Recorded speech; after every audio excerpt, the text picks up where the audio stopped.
সামনেই যেহেতু আসছে ঈদ, ঈদ উপলক্ষে আজকে তাই আমি একটা ভীষণ সুন্দর একটা ঠান্ডা ঠান্ডা শরবতের রেসিপি শেয়ার করছি।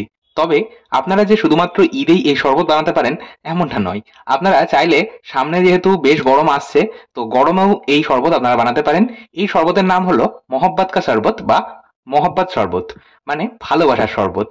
এটা পুরনো দিল্লির ভীষণই জনপ্রিয় একটা স্ট্রিট ফুড। এই শরবত কিভাবে বানাবো আসুন তাহলে দেখে নেওয়া যাক আজকের ভিডিওটাতে। মহাব্বাত কা শরবত বানানোর জন্য আমাদের কিন্তু প্রয়োজন পড়বে দুধ।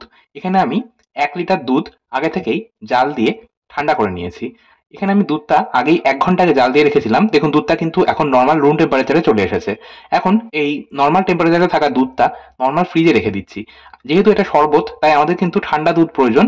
আর যদি আমরা ফ্রিজে দুধ এইভাবে রেখে দিই তাহলে বরফটা কম দিতে হবে। যাই হোক, দুধটা ঠান্ডা হোক, সেই ফাঁকে আমরা বাকি জোগাড় সেরে নেব।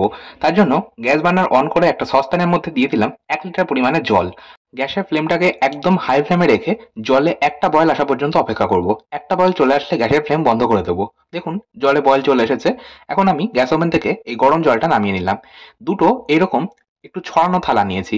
এরকম একটু ছড়ানো থালা নিলে বেশি ভালো হয়। আমরা তৈরি করছি জেলি। ইনস্ট্যান্ট এই জেলির পাউডার বাজারে কিন্তু ইজিলি এখন কিনতে পাওয়া যায়। এই রমজান উপলক্ষে কিন্তু আরো বেশি বেশি পাওয়া যাচ্ছে। বিশেষ করে যেকোনো শপিং মলে কিন্তু এই জেলো পাউডার বা জেলি পাউডার পাওয়া যাচ্ছে। আমি এখানে দুটো ফ্লেভারের জেলি পাউডার নিয়েছি, একটা ম্যাঙ্গো আর একটা রাসবেরি। এছাড়াও আপনারা পেয়ে যাবেন স্ট্রবেরি, এছাড়াও রয়েছে পাইনাপেল, অরেঞ্জ। আপনারা এর মধ্যে যেকোনো আপনাদের পছন্দ মতন ফ্লেভারের পাউডার কিন্তু ইউজ করতে পারেন। আমি সম্পূর্ণ পাউডারটাই দুটো থালার মধ্যে দিয়ে দিলাম। আর এই যে পাউডারটা, এই সম্পূর্ণ পাউডারটা দিয়ে জেলি বানাতে আমাদের কিন্তু প্রয়োজন পড়বে 500 ml অর্থাৎ হাফ লিটার গরম জল। সেই জন্য কিন্তু আমি ১ লিটার জল গরম করে নিয়েছিলাম। আর দুটো পাত্রের মধ্যে আমি এখন এই যে ১ লিটার যে গরম জল বানিয়েছিলাম সেটা অর্ধেক অর্ধেক করে দিয়ে দিলাম। এখন একটা হ্যান্ড হুইস্কারের সাহায্যে এইভাবে খুব সুন্দর করে প্রথমে আমাদের মিশিয়ে নিতে হবে। কোনো রকম যেন জেলির যে পাউডারটা ইউজ করেছি সেটার যে বড় দানা সেটা যেন রয়ে না যায়। সুন্দর করে মিশিয়ে নেওয়ার পর এটা এখন রেখে দিতে হবে ৪০ থেকে ৪৫ মিনিট বা ১ ঘন্টা। আমি ১ ঘন্টায় রাখছি। আর এটা কিন্তু অবশ্যই নরমাল টেম্পারেচারে রাখবেন। ফ্রিজে রাখার একেবারেই দরকার নেই। জেলিটা নরমাল টেম্পারেচারেই সেট হবে। চলুন এবার একটা পাত্রের মধ্যে নিয়ে নিলাম ২ টেবিল চামচ পরিমাণে চিয়া সিড। চিয়া সিডের পরিবর্তে আপনারা কিন্তু বেসিল সিড বা সবজি সিড ব্যবহার করতেই পারেন। এই সবজা সিড বা বেসিল সিড বা চিয়া সিড আপনারা ব্যবহার না করেও কিন্তু এই মহব্বত শরবত বানাতেই পারেন। যাই হোক, এই চিয়া সিডটাকে আমাদের ভিজিয়ে রাখতে হবে মোটামুটি ৩০ থেকে ৩৫ মিনিট হালকা গরম জলে আমি ভিজিয়ে রাখবো। যেহেতু আমার হাতে সময় কম সেই জন্য আমি ৩০ থেকে ৩৫ মিনিট হালকা গরম জলে ভিজাচ্ছি। যদি আপনাদের হাতে সময় থাকে আপনারা নরমাল টেম্পারেচারে ১ ঘন্টা বা ১.৫ ঘন্টা বা ২ ঘন্টা ভিজিয়ে রাখতেই পারেন। যাই হোক, চলে যাচ্ছি পরবর্তী স্টেপে। একটা গ্রাইন্ডিং জারের মধ্যে ২ টেবিল চামচ চিনি নিলাম আর নিলাম ৩ থেকে ৪ টেবিল চামচ গুঁড়ো দুধ। চিনি কিন্তু খুব বেশি ব্যবহার করার প্রয়োজন নেই। আচ্ছা, এরই মধ্যে আমি দিয়ে দিলাম বেশ কিছু ড্রাই ফ্রুটস যেমন কাজু, আমন্ড, পেস্তা। এইগুলোর পরিমাণ আপনাদের ইচ্ছে মতন নেবেন। আর দিলাম ফ্লেভারের জন্য ৪ থেকে ৫টা ছোট এলাচ। তো সমস্তটাকে আমি ড্রাই গ্রাইন্ড করে নিলাম। এবার আমি চলে যাচ্ছি পরবর্তী স্টেপে। এই মহব্বত শরবতের প্রধান একটা উপকরণ কিন্তু হচ্ছে তরমুজ। এখানে আমি একটা বেশ বড় সাইজের তরমুজ নিয়ে নিয়েছি। তরমুজটা আমি ভালো করে ধুয়ে জল পরিষ্কার করে নিয়েছি। এখন একটা ছুরির সাহায্যে একদম মাঝ বরাবর কেটে নেব। দেখুন আমি আজকে এই তরমুজের যে খোসাটা রয়েছে সেই মোটা খোসাটার মধ্যেই কিন্তু আমি শরবতটা আজকে পরিবেশন করব। সেই জন্য আমি এইভাবে মাঝ বরাবর কেটে নিলাম যাতে একটা বাটির মতন শেপে চলে আসে। এবার একটা স্কুপারের সাহায্যে আমি এইভাবে তরমুজটা স্কুপ করে নেব। এইরকম যদি স্কুপার না থাকে আপনারা কিন্তু চামচ দিয়েও এইভাবে তরমুজটা স্কুপ করতে পারেন। যাই হোক, আ আমি স্কুপ করে এটা তুলে নিলাম তরমুজটাকে। এবার দেখুন এটা একটা বাটি মতন হয়ে গেছে। এটা আমি সাইডে সরিয়ে রাখলাম। আমরা শরবতটা এর মধ্যেই পরিবেশন করব।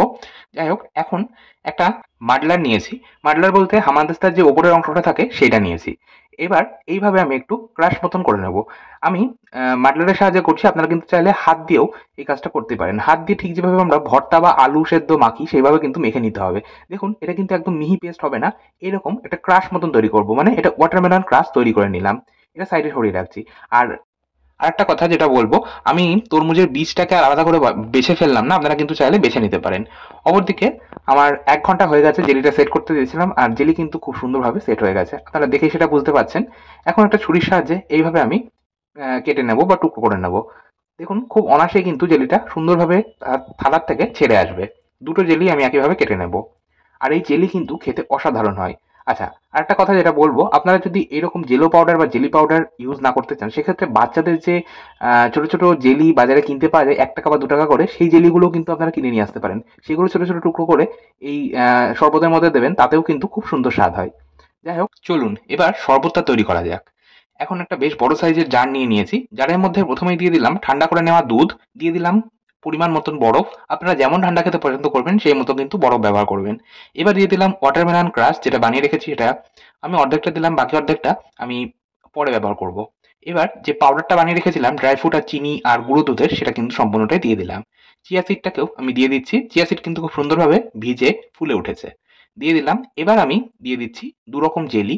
জেলিটাও কিন্তু আপনারা আপনাদের পরিমাণ মতন কম বেশি যতটা ইচ্ছা ততটা ব্যবহার করবেন। এখানে কিন্তু পরিমাণগুলো আর বলার কিছু নেই। এগুলো সম্পূর্ণটাই আপনারা আপনাদের ইচ্ছে মতন ব্যবহার করবেন। এবার আমি এর মধ্যে দিচ্ছি রুহ আফজা বা রোজ সিরাপ। এই রুহ আফজা আমি কিন্তু বাড়িতেই বানিয়েছি। আমি বাড়িতে বানিয়ে রুহ আফজা ব্যবহার করছি। রুহ আফজা কিভাবে বাড়িতে বানাতে হয় তার ওপর ভিডিও কিন্তু অলরেডি দেওয়া রয়েছে। আমি লিঙ্কটা ডেসক্রিপশন বক্সে দিয়ে দেবো, প্লিজ একবার চেক করে নেবেন। আর এছাড়াও রুহ আফজা তো বাজারে খুব ইজিলি এখন পাওয়া যাচ্ছে। আপনারা কিন্তু চাইলে অবশ্যই বাজারের কেনা রুহ আফজা বা রোজ সিরাপ ব্যবহার করতেই পারেন। আর রুহ আফজা বা রোজ সিরাপে কিন্তু একটা মিষ্টির ভাগ থাকে, সেই জন্য কিন্তু আলাদা করে বেশি চিনি ব্যবহার করার প্রয়োজন নেই। রুহ আফজা ব্যবহার করলেই একটা মিষ্টি কিন্তু হয়েই যাবে। যাই হোক, এবার আমাদের শরবতটা পরিবেশন করার পালা। সমস্তটাকে ভালো করে মিশে নেওয়ার পর এবার আমি ওই যে তরমুজের যে খোসাটা আমি আলাদা করে রেখেছিলাম তার মধ্যেই আমি শরবতটা ঢেলে দিলাম, দিয়ে পরিবেশন করছি। এই শরবত কিন্তু খেতে সত্যি অসাধারণ হয়। একবার অন্তত আপনারা এইভাবে বাড়িতে বানিয়ে দেখতেই পারেন।